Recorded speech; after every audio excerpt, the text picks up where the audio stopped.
വീഴ്ചയിലെങ്കിലും വിനീതരാവുക, കൈപ്പിടിച്ചുയർത്താൻ ആരെങ്കിലും ഉണ്ടാകും.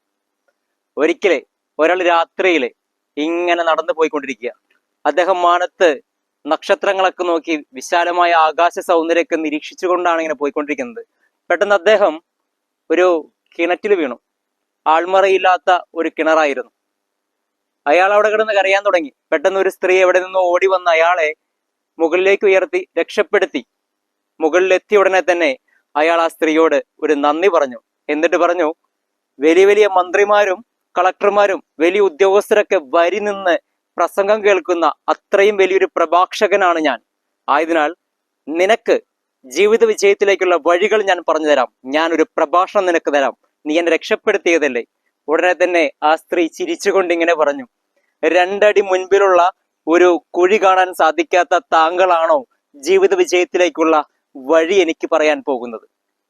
ജീവിതത്തിൽ വല്ലപ്പോഴൊക്കെ ഇങ്ങനെ ഒരു ദയനീയ സ്ഥിതി, വല്ലപ്പോഴും ഒരു വീഴ്ച ഉണ്ടാകുന്നത് നല്ലതാ. എപ്പോഴെങ്കിലും ഒന്ന് വീണാൽ മാത്രമേ ഇത്തരത്തിലുള്ള ഇതേ സ്ഥിതിയിലുള്ള സമാന അനുഭവമുള്ളവരുടെ അവസ്ഥ മനസ്സിലാക്കാനായിട്ട് കഴിയുകയുള്ളൂ. ചിലരുണ്ട് രക്ഷപ്പെടുന്നത് വരെ കരഞ്ഞുകൊണ്ടിരിക്കും. രക്ഷപ്പെട്ടാൽ രക്ഷപ്പെടുത്തിയവരെ അവഹേളിക്കുന്നവരുമുണ്ട്. അതുകൊണ്ടാണ് ഞാൻ ആദ്യമേ പറഞ്ഞത്, വീഴ്ചയിലെങ്കിലും വിനീതരാവുക, കൈപ്പിടിച്ചുയർത്താൻ ആരെങ്കിലും ഉണ്ടാകും. അതെ, ചില വീഴ്ചകൾ നമുക്ക് അനിവാര്യമാണ്.